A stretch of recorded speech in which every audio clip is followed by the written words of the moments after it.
So far, the programs we've been working on in Python have been straight-line code. So if you look, the code starts here, and goes down, and it ends. And that's all we've been doing. What we want to do is have some sort of branch possibility. So the code comes down, and if need be, we go over and run this code, and then come back and continue down.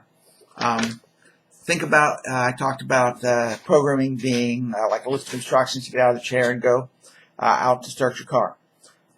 What we have here, this branch is, it would be like unlocking the front door. If the door is unlocked, you just keep going straight down, but if it's locked, you have to go out and come back, unlock the door, and then continue on down. And we do that using if statements. And you can have multiple if statements, so you could have one if statement, 2, 3, 4. You can have a long list of if statements. Sometimes you have things like you want to do this or that. So you either have to unlock the car or open the door or hit the button or use the key. So there's two options that are mutually exclusive. An if statement is good for that. You can do an if else. So it's if this or something else. But one of them will be done.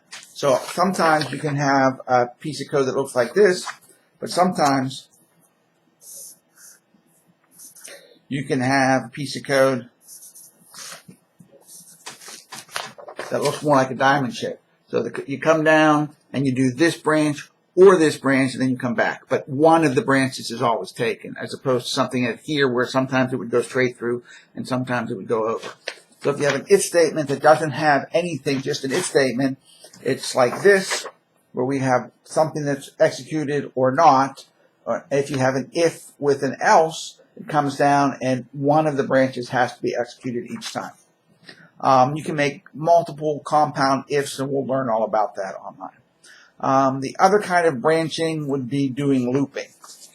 Again, think about the situation where I talked about getting out of your chair and then finding your keys and going out. There could be 10 places you want to look for the keys, but you're never going to keep, once you find them, you want to stop. So again, we have a piece of code that looks like this. This would be search in the drawer, search in your cabinet, search on the desk, search on the hook. What we want to do is have something that looks more like this. You come down and you keep looping around here until you find your keys. So you search on the cabinet, it's not there. Search on the desk, it's there. You search on the hook, it's there. And then you want to fall down and keep going. So you don't want to continue. You want to do the same thing, search repeatedly until you meet some situation and then you fall through. This is called a while loop. A while loop is something that's executed until some statement that you've given it becomes true. Or while a statement is true, depending on how you write it. The while loop is very important. We're going to start writing menus, and when we write a menu, we're going to use a while loop. The third type of loop that we want to talk about is a for loop. In some languages, it's called a for next loop. And in a for loop, you want to do something a set number of times. But you don't know that number of times when you write the program. So again, it's same similar idea. You come down,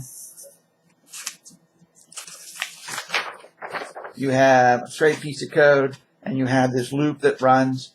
But what this loop runs is a certain number of times. So enter value. So we have a piece of code. It comes down. You ask the user for a value, say 5. And what happens is you run this loop 5 times and then go down. We're going to learn a data type this week called a list. And for loops and lists go hand in hand. So you don't know how long your list is. But if you want to do something to each item in the list, you need to put it in a loop.